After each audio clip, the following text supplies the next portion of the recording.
This is Badshah Masjid in Lahore. It is one of the most amazing buildings that Muslims ever built.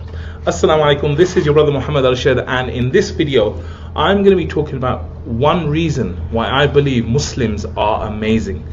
I'm also going to be giving you 3 practical tips if you're one of these amazing Muslims on how you can become even more amazing, inshallah.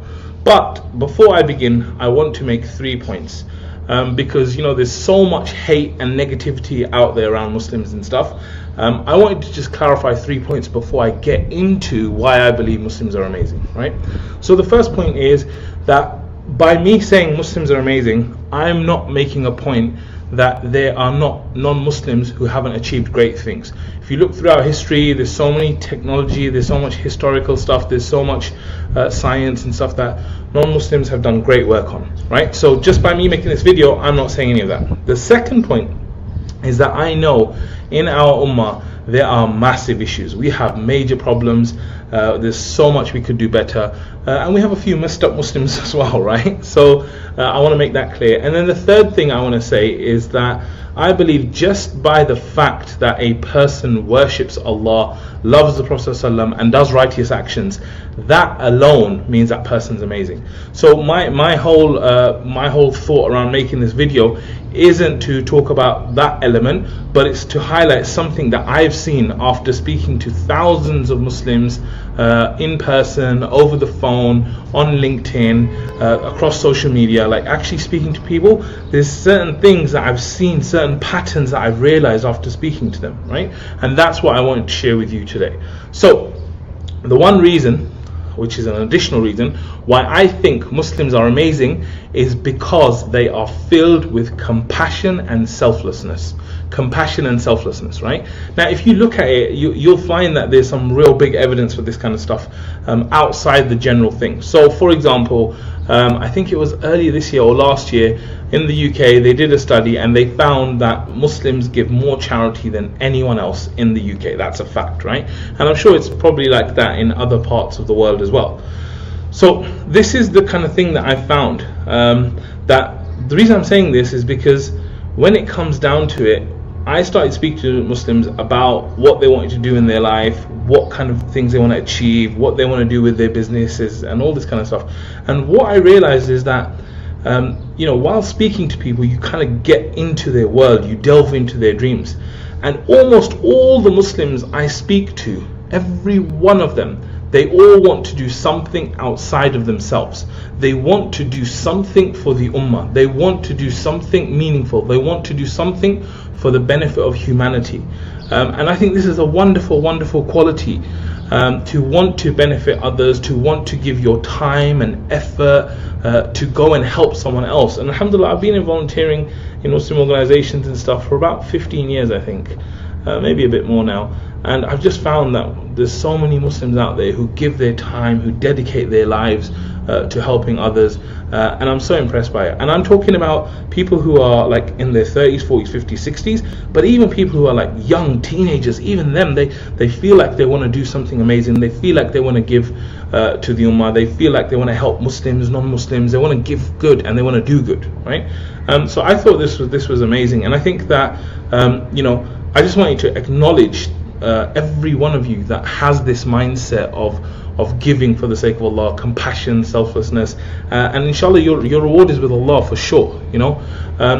Most Muslims, they want to help the ummah, but they don't know how. So I want to help you to give. I want to help you by giving you 3 steps to doing exactly that, and to get much better at giving, inshallah, and for you to give something that's going to be even better, inshallah. So the 3 steps. The first step I would advise, let's say you do have that mindset, you want to give, you want to help others, and you're wondering like, how on earth do I do it? Because it may be that you're not that, you're not that experienced, you don't have that much, you're really kind of lost. A lot of people I speak to, they don't know that what they should be doing. So step 1, figure out your passion. Figure out your passion. Okay, the question I ask most when I speak to people is, what are you passionate about? Okay, the reason for this is because passion is the thing that will keep you going. Passion is what drives you. It's what you do automatically even when things get hard. So things are really, really hard, you're facing obstacles, but you still go out and do it, right? So what you're passionate about is really, really important. Okay, so how do you figure out your passions, right? So if it's about figuring out passions, how can you do that? So what I would say is start thinking about, what do you love doing? Okay, what would you do anyway? Like, even if you weren't getting paid, even if it wasn't your job, what do you love doing? So for me, one of the things I love doing is actually speaking and helping people, right? So speaking is something that I do a lot of, I guess. What do you spend your time and money on, right? If you look at the last week of your time, where have you spent most of your time? If you look at the last $1,000, £1,000 that you spent, where did you spend that money? These things will give you clues about what you're passionate about, because if you're spending lots of time on something, it means that there's some sort of passion there. If you're spending lots of money on something, that means that there's some sort of passion in there. So I would say that look at the time and money that you're spending. The other thing you can look at is things like books, movies, things that you're watching. Think about like what your favorite book is, what is your favorite movie, what is your favorite TV program, and then kind of use that to delve deeper into, why is it that you love that book, why is it that you love that film? Is there a specific reason? Is there something that happens? Is there a character? Is there something that the character does? Like, think about where you're kind of giving your attention and why you love it so much. And then also, like, think about, what do you always talk about? What are the things that you're constantly talking about? Like, if I was around you right now and we were together for 10-12 hours, like, what would you talk about most? What are the things that you're interested in, right? And it could be anything. It's very, very important to say that people think that it has to be something like Quran and noble and this and that. I'm going to say to you that there's so much good you can do, even if you feel that it's insignificant, even if you think that this is something that's kind of, not related to benefiting people. How could I do that? We're going to come to that later on, right? But just get clear on, what are you passionate about? What will you continue to do no matter what? So, for example, my passion is helping people to grow and to develop themselves, to develop their businesses, to kind of move them forward, right? My other passion is communication, so I help people to better their communication and increase their confidence. This is something that I've been doing long before I ever received any payment for it, or I had any business or anything like that. It was something that I kept doing and helping people to grow themselves, to develop themselves, to do training and do all this kind of stuff. I was doing it for so many years without anything, because it was just a natural part of me. It's like if someone loves football, right? They're just going to play football no matter what. They'll just play every time. They'll try and find a way to play. So this is the same thing that I would advise that you kind of look at and understand yourself. And of course, you can go and ask other people, and they can give you tips on what they think it will be as well.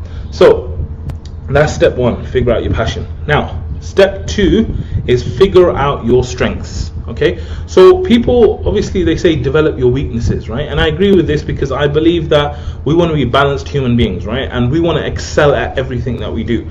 But there's certain things that you are naturally good at. Okay, so there's things over time, over your life, you've built certain skills which are really, really strong and really good, right? And it's easier for you to become great at those skills rather than you taking a weakness and then working on that, right? So because you're going to kind of be this superhero who wants to help other people and benefit other people, it's better that you have a strength which you're really, really great at, rather than having a weakness that you're average at, right? So how do you figure out your strengths? Now, the first thing I would advise is that you write out a list of things that you're great at, okay?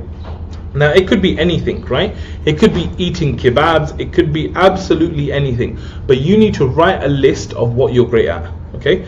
So just write a list, put everything down that you're great at. The second thing you can do is ask people that you know what they think your strengths are. Now, it might be that you're not great at something, right? But there's certain things which you do better than other things. So go to other people that know you, your friends, your family, and ask them, what do they think your strengths are? Because they will be able to give you a perspective that you can't have, because you're looking at it from inside, whereas they're viewing you from outside. And so you might find that people will give you something that you didn't think about. So for example, like sometimes when I get into arguments with people, they would say to me, oh, you just simplify everything too much, right? Everything you're saying in an argument, you're simplifying it. It's not that simple. And then later on I thought, you know what, this is actually a strength that I have. Of course, it's a weakness as well in arguments, but being able to simplify things is a strength that I have, and I only learned that because someone else said it to me.